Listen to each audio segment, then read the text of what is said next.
You don't lose when you fall behind. You lose when you mentally check out. Welcome to the Doing What You Know podcast. I'm Ray Thigpen. This show is about closing the gap between knowing what to do and actually doing it. Through real conversations, lived experience, and practical insight, we focus on mindset, growth, and becoming who you were created to be. Let's get into it. I just came out of the Neuse River Senior Games pickleball tournament, and I can tell you this right now. Most games aren't lost because of skill. They're lost because of something that happens right here. I ended up winning the Triple Crown. That's gold medal in singles, men's doubles, and mixed doubles. But let me be real with you, that wasn't smooth. It didn't start with momentum. In fact, it started with a loss. If you've ever felt like you're behind in something, like you're not where you should be, this is going to hit. Because this isn't just about pickleball. This is about what happens when you fall behind financially, or when you fall behind in your business, or you fall behind in your health, or you just feel like you're not where you should be. Let me ask you something. Have you ever started something and it didn't go the way you expected? And you felt that shift, that internal shift, where you go from I've got this to this might not work? That's the moment. That's where most people lose.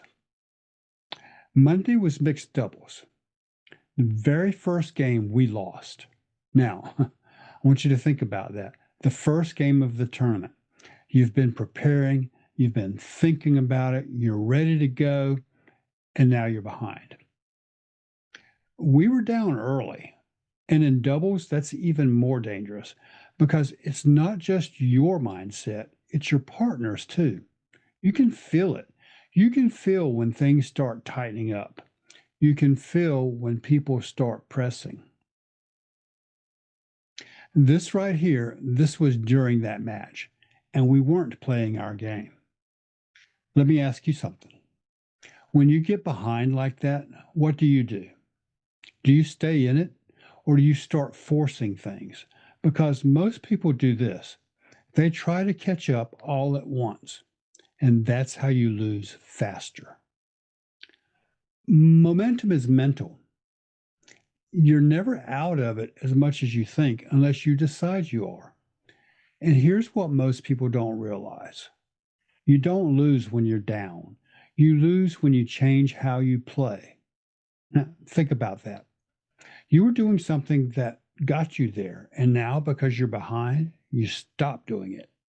Same thing in life. You start a business. You don't get immediate results, so you stop doing the thing that actually works. Then Tuesday, men's doubles.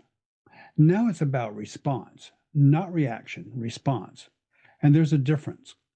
Reaction is emotional. Response is controlled. We stayed in it. We didn't rush anything. We didn't try to force the comeback. We just played the next point. Let me ask you something. How often do you try to fix everything at once instead of just doing the next thing? Because that's where most people go wrong.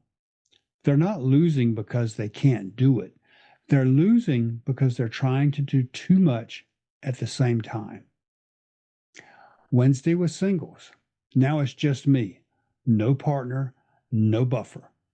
Just my mindset. And again, I find myself down a few points. And then I get a lob. I go up for an overhead and completely miss it. I mean, completely. Not even close. Just air. And in that split second, you've got a choice. You can get frustrated, slam the paddle, you can start spiraling, or you can reset. And without even thinking, I turn around and said, "Stupid wind." Now think about that. We've been playing outside for 2 days, and it was windy. But we're indoors now. There is no wind. All the spectators start laughing because most of them have been playing for the last 2 days. And that moment, that's when everything changed because I broke the tension. Let me ask you something. When was the last time you did that? When was the last time something went wrong and instead of getting frustrated, you just let it go? Most people can't do that. They hold on to it, they replay it, they carry it forward. And that's why one mistake turns into five. Sometimes the fastest way to turn things around is to stop taking the moment so seriously. I didn't go into that tournament trying to win one game. I had a bigger goal, win the Triple Crown. And when you have a bigger goal, you don't panic over small moments. Let me ask you something. Are you focused on the moment or the mission? Because if you're focused on the moment, everything feels bigger than it is. I didn't win because everything went right. I won because I didn't let one moment go wrong and turn the rest of the week into going wrong. That overhit I missed, that didn't cost me the match. What I did after it won it. So let me ask you one last question. Where have you already checked out, even though the game isn't over? Get back into it. That's what doing what you know is all about. Growth happens when knowledge turns into action. If you're ready to keep that work going, join us inside the Doing What You Know community at doingwhatyouknow.com/team. Thanks for spending this time with me. Until next time, keep doing what you know.